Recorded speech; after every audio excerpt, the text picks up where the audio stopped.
Good morning, students. I told you to revise tenses so that we can do our next topic. So we are going to start that.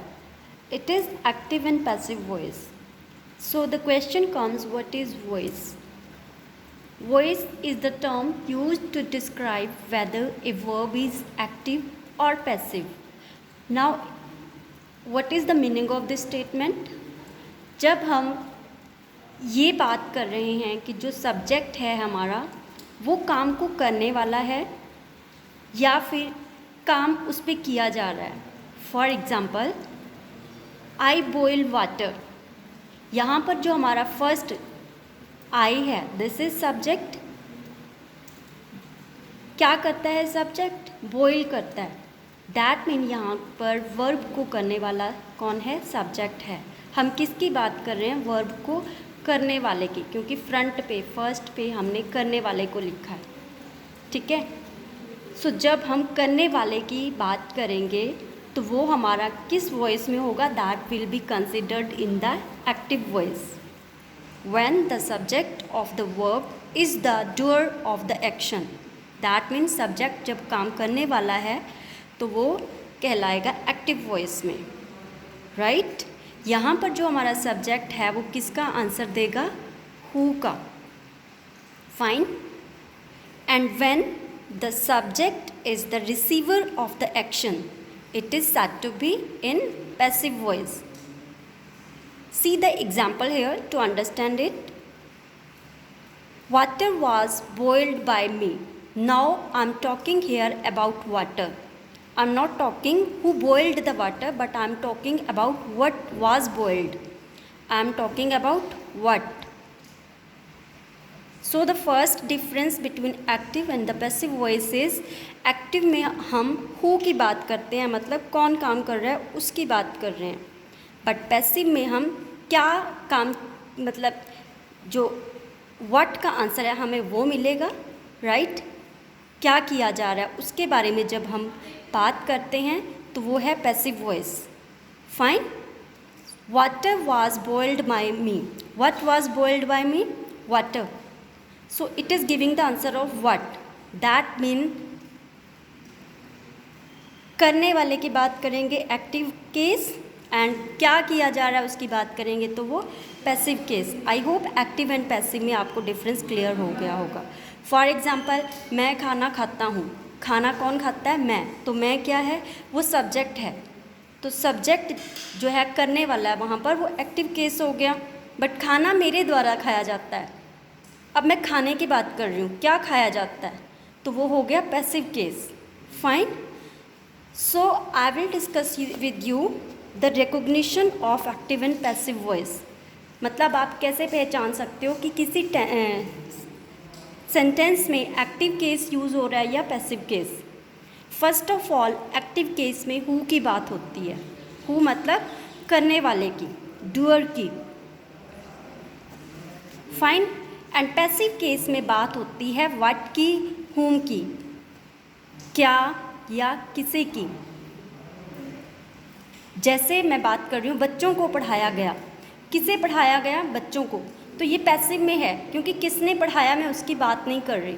But जब मैं बोल रही हूँ बच्चों को मैंने पढ़ाया, तो मैंने पढ़ाया की बात में पहले, मैंने बच्चों को पढ़ाया, मैंने पहले वर्ड यूज़ किया तो वो एक्टिव हो गया. फाइन. तो एक्टिव केस में हु की बात होगी एंड पैसिव में व्हाट या हुम, दैट मीन क्या या किसे की बात होगी. ये तो रही रिकॉग्निशन हमारी एक्टिव एंड पैसिव की. फाइन. अब आप प्रेजेंट इंडेफिनिट का जब केस लेते हो, प्रेजेंट इंडेफिनिट में आपको शुरू से करवाया जाता है कि टेंस के लास्ट में ता है, ती है, ते हैं लगता है, और प्रेजेंट इंडेफिनिट में यूज़ होती है first form of the verb. Fine. But if I say I do my work, this is present indefinite because मैं अपना काम करती हूँ, एक ये रेगुलर एक्शन है. But when I am saying my work is done by me, here after is I have used third form. That mean as per the definition third form तो present indefinite tense में use ही नहीं होती. Fine. अब आप confuse हो जाओगे कि प्रेजेंट इंडेफिनिट टेंस में थर्ड फॉर्म कहाँ से आ गई, जब हमने रूल ही किया है कि फर्स्ट फॉर्म यूज़ होगी. So dear students, here we have to understand कि प्रेजेंट इंडेफिनिट में जब हम एक्टिव केस की बात करेंगे तब हम फॉलो करेंगे SV1O, मतलब कौन करता है। For example, I do my work, मैं अपना काम करती हूँ। बट जब मैं अपने काम की बात करूँ कि काम किया जाता है, क्या किया जाता है, उसकी बात करूँगी, वो पैसिव केस हो जाएगा। और जब भी हम क्या किया जाता है, क्या चीज़ की जाती है, उसके बारे में बात करते हैं तो उसमें थर्ड फॉर्म यूज़ होगी। जैसे हम पेड़ लगाते हैं, ये क्या है, प्रेजेंट इंडेफिनिट का एक्टिव केस है, बट पेड़ लगाए जाते हैं तो ये पैसिव बन गया। खाना खाया जाता है, पेड़ काटे जाते हैं, क्या काटा जाता है, क्या किया जाता है, उसकी जब हम बात कर रहे हैं तो वो पैसिव केस हो गया। लास्ट में तो इसके भी ता है, ती है लग रहा है ना, बट साथ में वर्ड क्या हो गया, किया जाता है। और इधर क्या है, करता है, करती है, करते हैं। सो प्रेजेंट इंडेफिनिट टेंस में यही डिफरेंस रहेगा। एक्टिव में एक्टिव की रिकॉग्निशन रहेगी ता है, ती है, ते हैं, और पैसिव की डिफरेंस जो आपकी रिकॉग्निशन है वो है किया जाता है, की जाती है या किए जाते हैं। और रूल यहाँ पर SV1O फॉलो करते हैं हम, that mean first form follow करते हैं एक्टिव केस में। बट पैसिव में चाहे वो कोई सा भी टेंस हो, आप हमेशा पैसिव में थर्ड फॉर्म ही यूज़ करते हो। हेल्पिंग वर्ब चेंज हो जाती है। यहाँ पर सब्जेक्ट के बाद हेल्पिंग वर्ब यूज़ करेंगे। हम किसकी बात कर रहे हैं, प्रेजेंट की। तो प्रेजेंट में हेल्पिंग वर्ब क्या होती है, इज़ या आर या एम, वो आप according to the subject use कर लोगे। फॉर एग्जाम्पल, माई वर्क, ये सब्जेक्ट है, इज़ ये हेल्पिंग वर्ब है, डन थर्ड फॉर्म है, my work is done. But आगे भी मैं बताना चाहती हूँ कि किसके द्वारा किया जाता है, my work is done by me. पेड़ काटे जाते हैं, अब मैं ये बात नहीं कर रही कि किसके द्वारा काटे जाते हैं, अब मैं ये चीज़ मिस कर रही हूँ, but I am saying trees are cut, right, trees are cut. तो यहाँ पर आपने पैसिव का यूज़ किया। Similarly if I talk about the past indefinite tense, past indefinite tense में आपने किया है SV2 का यूज़ होता है, एंड इसकी पहचान क्या है, किया। मैं बाज़ार गया, हमने ये काम किया। यहाँ पर हम करने वाले की बात कर रहे हैं, बट जब एक्टिव से पैसिव में चेंज करेंगे इसकी पहचान हो जाएगी किया गया, क्या किया गया, क्योंकि हम पैसिव में क्या या किसी की बात कर रहे हैं। तो यहाँ पे सब्जेक्ट के बाद V2 की जगह helping verb plus third form हो जाएगा। अब हमने देखा था ऊपर भी सेम रूल है, नीचे भी सेम रूल है, जस्ट डिफरेंस किसका होगा, हेल्पिंग वर्ब का। प्रेजेंट में हेल्पिंग वर्ब क्या है, is are am, and past की हेल्पिंग वर्ब क्या हो जाएगी, was या were। फाइन। फॉर एग्जाम्पल, मैंने ऊपर आपको बताया था आई डू माई वर्क, मैंने अपना काम किया, I did my work, because past he use कर रही हूँ, यहाँ पे सेकंड फॉर्म हो गया। अब सेकंड फॉर्म इंडिकेट्स पास्ट, सो पास्ट में वाज या वर्क का यूज़ हो जाएगा पैसिव में। My work was done by me, in this way आप उसको पैसिव में कन्वर्ट करोगे। फाइन।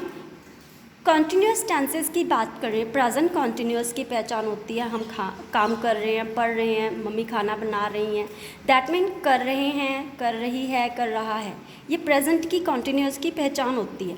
एंड इंग्लिश में हम क्या लिखते हैं, सब्जेक्ट के बाद हेल्पिंग वर्ब प्लस V1 यानी कि फर्स्ट फॉर्म के साथ ING का यूज़ होता है। फाइन। और मैंने आपको बताया कि पैसिव केस में हम फर्स्ट फॉर्म यूज़ ही नहीं करते, पैसिव में तो थर्ड फॉर्म ही आएगी, और जो ING है वो हमेशा फर्स्ट फॉर्म के साथ आता है। दैट मीन ये कन्वर्ट हो जाएगा, ये ING होना की इंग्लिश क्या होती है, बी, तो बी के साथ यूज़ हो जाएगा, बीइंग पहले आ जाएगा, ये V3 बाद में आ जाएगी, थर्ड फॉर्म बन जाएगी। दैट मीन इसका जो रूल है वो बन जाएगा, सब्जेक्ट के बाद helping verb plus being plus third form. For example, मैं आपको पढ़ा रही हूँ तो प्रेजेंट कॉन्टीन्यूअस का एक्टिव केस है, क्योंकि कौन पढ़ा रहा है उसकी बात हो रही है, बट आपको पढ़ाया जा रहा है। अब मैंने आपको बताया था ऊपर की पैसिव की पहचान क्या होती है, किसे किसे पढ़ाया जा रहा है, आपको। फाइन। तो यहाँ पर लग जाएगा you are being taught by me, got it. Similarly past continuous में भी रूल सेम रहेगा, हेल्पिंग वर्ब चेंज हो जाएगी, यहाँ पर is are am helping verb है और यहाँ पर वाज वर हेल्पिंग वर्ब हो जाएगा। तो पास्ट कॉन्टीन्यूअस की पहचान होती है कर रहे थे, कर रही थी, कर रहे थे, etcetera, right. So here subject के बाद अगेन सेम आपका स्ट्रक्चर यूज़ होता है, फर्स्ट फॉर्म आईएनजी, राइट। ये हेल्पिंग वर्ब यहाँ पर वाज वर होगी, वही प्रेजेंट में है लेकिन helping verb is are am है। अब आपको कन्वर्ट करना है पैसिव में, तो यहाँ पर सेम स्ट्रक्चर आपका फॉलो होगा, सब्जेक्ट हेल्पिंग वर्ब, क्योंकि आईएनजी को आगे लेके आना है तो प्लस बीइंग बन जाएगा, और ये जो आपकी फर्स्ट फॉर्म है बीइंग के बाद थर्ड फॉर्म बन जाएगी। दोनों का सेम रूल है। यहाँ पे आप देख रहे हो subject helping verb being plus third form, यहाँ पर भी subject helping verb being plus third form ही है, बट यहाँ पर हेल्पिंग वर्ब चेंज होगी। पास्ट में हेल्पिंग वर्ब होती है वाज या वर, तो यहाँ पर वाज या वर का यूज़ होगा। चिल्ड्रन वर प्लेइंग क्रिकेट, कौन खेल रहा था? बच्चे। तो ये कौन का आंसर दे रहा है, तो एक्टिव केस है, हु का आंसर मिल रहा है, बट बच्चे क्या खेल रहे थे? क्रिकेट, तो मैं क्रिकेट को पहले लिखूँगी। Cricket was being played by the children, right? Similarly, present perfect tense की बात करें, perfect मतलब completed actions को denote करता है, fine, और इसकी पहचान होती है कर चुके हैं, चुकी है, right? तो ये completed action के लिए यूज़ होता है, और subject के बाद इसमें has या have के बाद third form यूज़ होती है, और remember it perfect में भी हमेशा third form ही यूज़ होती है। एंड हमारा जो पैसिव केस है उसमें भी थर्ड फॉर्म यूज़ होगी, तो मतलब यहाँ पर क्या चीज़ चेंज होने वाली है, सिर्फ और सिर्फ हैज़ और हैव के बाद यहाँ पर बीच में बीन लग जाएगा, बाकी सेम रहेगा, और आपका ऑब्जेक्ट जो है पीछे आता है वो आगे चला जाएगा, सब्जेक्ट ऑब्जेक्ट बन जाएगा, फाइन। तो यहाँ पर बन जाएगा सब्जेक्ट आपका हैज़ या हैव के बाद बीन प्लस वर्ब की third form plus by object. For example, I have done my work. Now it is giving the answer of who. Who has done the work? I, right? But when I am saying what has been done, what का answer क्या है? My work. My work has been done by me, right? So this is the passive case. Similarly, past perfect में भी third form होगी, but ये has और have की past form क्या होती है? हैड। सो यहाँ पर हैड प्लस थर्ड फॉर्म हो जाएगा सब्जेक्ट के साथ। एंड सिमिलरली मैंने आपको बताया हैज़ हैव के बाद बीन लग जाता है पैसिव में, यहाँ पर हैड के बाद बीन लग जाएगा पैसिव में।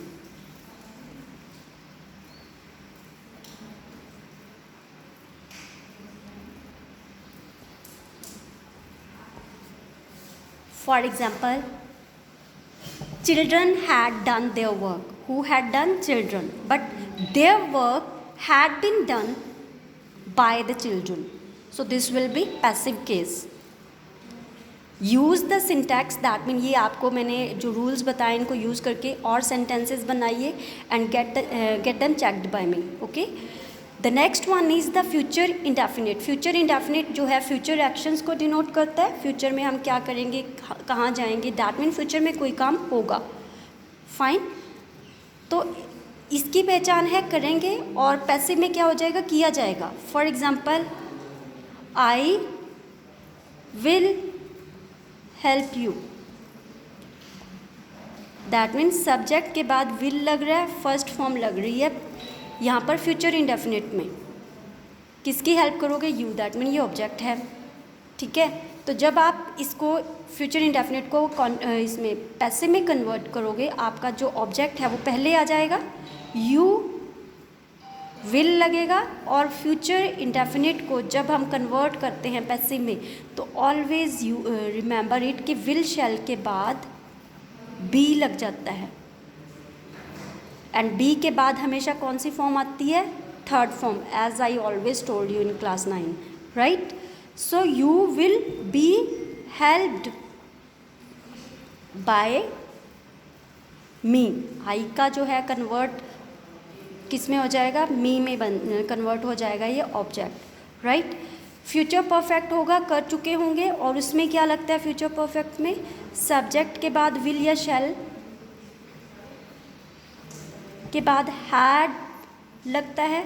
बस यहाँ पर पैसिव केस में क्या करोगे, विल शैल हैव के बाद जो है वो बीन लगा दोगे, और जो सब आपका लास्ट में ऑब्जेक्ट आता है वो आगे आ जाएगा, सब्जेक्ट जो है वो पीछे चला जाएगा, right.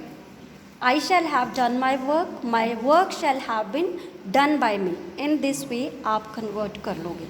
I hope recognition of active passive voice आपको समझ में आ गई होगी. Right? In case of any doubt you can ask me.